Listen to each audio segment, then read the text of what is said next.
So let's take a look at the average retirement savings. We'll figure that out first. Then we'll go ahead and talk through a full scenario of a real life example of somebody that's retiring with an average retirement savings. Then I'm going to look at from there, what if you're below average and then above average? Really talk through those a bit and share that with you. So as far as the averages go, we've got, based on the data from the 2022 Survey of Consumer Finances, as you can see, really looking at the retiree. I want to focus on the 55 to 64-year-old here when it comes to the scenarios.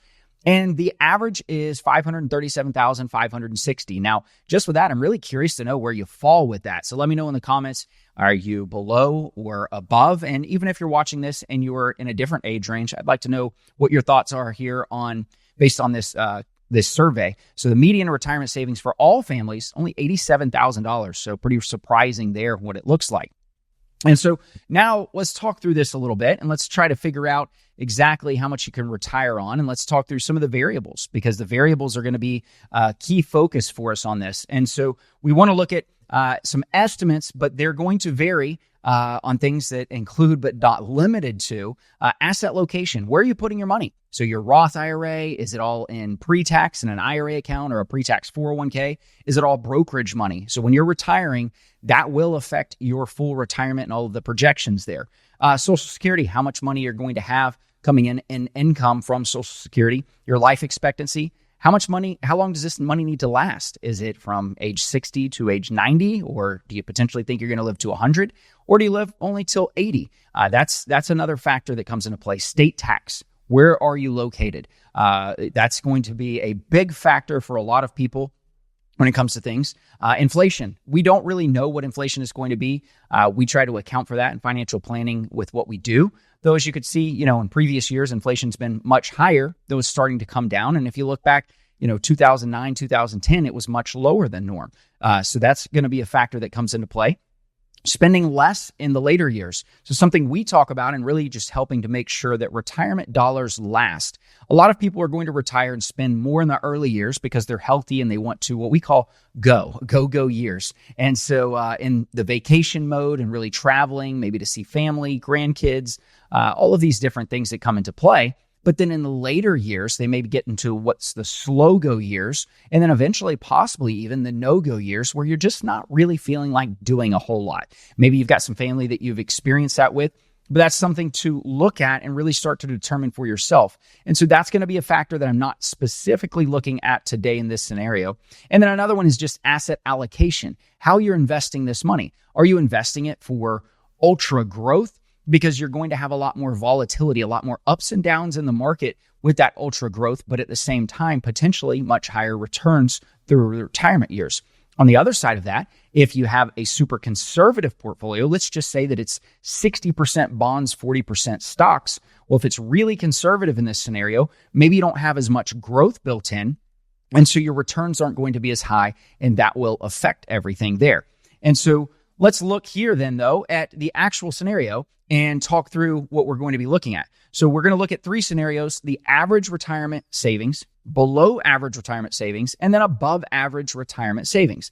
Now, the sample that I'm going to be using is retired Roger. He's going to be age 60. So 60 years old, Social Security income is going to be $2,500 at full retirement at age 67. His asset location, he's going to have all the money in pre-tax accounts. And so that's where this money's going to be. It's just like retired Roger is retiring at 60 years old. He's going to have, all of his money locked up in his 401k right this second. He's trying to figure out, well, how much can I live on? His asset allocation, 70% stocks, 30% bonds. He's not ultra aggressive, but he's also not ultra conservative. He's kind of in that, moderate growth mode, trying to get through the retirement years. And then the retirement state is Florida. As I'd mentioned, different states will have a state tax on your retirement. So you want to focus on that and really factor that into your equation when you're thinking through this. And so then let's go ahead and take a look, at the average. So the average savings, again, is $537,560. So for retired Roger, if we're looking at that, we're using a software that we use. We call it Nest Egg here at Jazz. And we work with clients on this. And let's look at this. So the probability of success is 81%. Just to kind of brief you on this, some people look at that and say, 81%, that's not 100%. I'm going to fail at retirement. Well, the advisors look at two different ways of things oftentimes when it comes to the planning. They look at what's called a Monte Carlo analysis, which is giving you this probability of success. It shows 1,000 scenarios of ups and downs in the market and everything in between. Now, the other side of things is what's called the cash flow. And the cash flow is a lot like an Excel spreadsheet where you're just going to take it and you're going to plug in your numbers and you're going to say, okay, every single year I get 6% returns and every single year I'm going to pull out 4% in returns. We know, though, that the market doesn't do that. Instead, the market may give you a 12% return one year, a -6 one year, and then a 4 the next, and then a 12 the next, and all over the map. That's just the way the markets are going to work. And so the Monte Carlo is a little bit more of a conservative look at what we're looking at here. So when we're saying 81% probability of success, that's factoring in multiple different scenarios. But I'm always looking at this and saying, okay, if you're at 100% probability of success with the Monte Carlo, you probably need to spend more money, and really 90 to 100% anywhere in between there. But if you're in the 80s to 90s, that's a good range. And it's saying there's an 81% probability that you're going to have $337,000 at the end of life. So still money there. And now you're probably saying 337 is a lot of money at the end of life, but you do have to think through that money is actually not going to go as far because of inflation and factors that come into play there. And so we are taking that into consideration in this plan. But so let's look at this. The retirement monthly expense is $3,600. Now that's today and then going to continue to increase with inflation. But that's the amount that this person, retired Roger, would be able to retire on with that average $537,560 and be comfortable without all of the other various scenarios that I had previously talked about. So that's just a good baseline for you. And you're going to say, well, how is that? Because he's going to get $2,500 in Social Security. But you've got to think through, he's going to have 60 to 67 that he has to get through first, plus inflation and how life is increasing and expenses are increasing. That's going to all take that into consideration. So he's going to be spending down some of his retirement nest egg in the early years.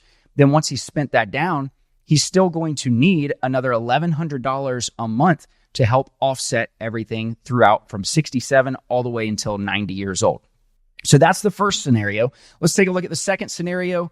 On the second scenario, we are looking at the person who has below average retirement savings, $350,000.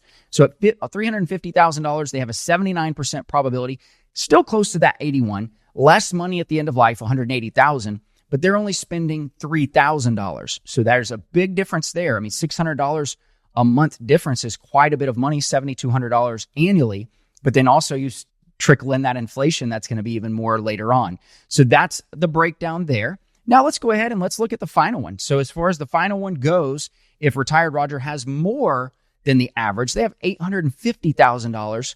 We're back to that 81% probability of success, now having $625,000 or $25,000 remaining at the end of the plan.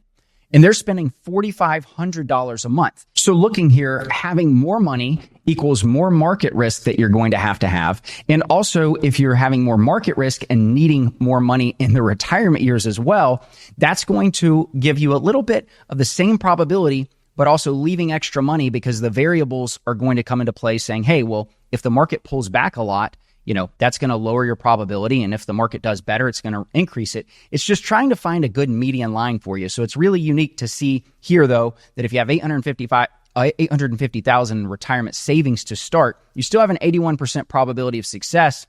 More money you're spending, but actually more money at the end of the plan potentially as well. And so those are different scenarios that we're looking at. And this could be where you fall exactly, or maybe you're in a totally different scenario. I'm really curious to know what your thoughts are on this. Let me know in the comments.